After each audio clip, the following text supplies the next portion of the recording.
Okay guys, today we're working on 2005 Honda Accord rear brake, and in order to do this brake you're going to have to need a special tools. If you don't have the right tools you can't do the job. So this is the special tools right here. You see that pin right there? It's going to go in there.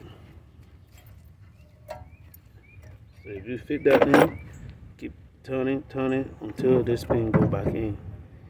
This is not the brake piston you have to squeeze. This one cannot be squeezed. You have to spin it and make this thing rotate to go back in.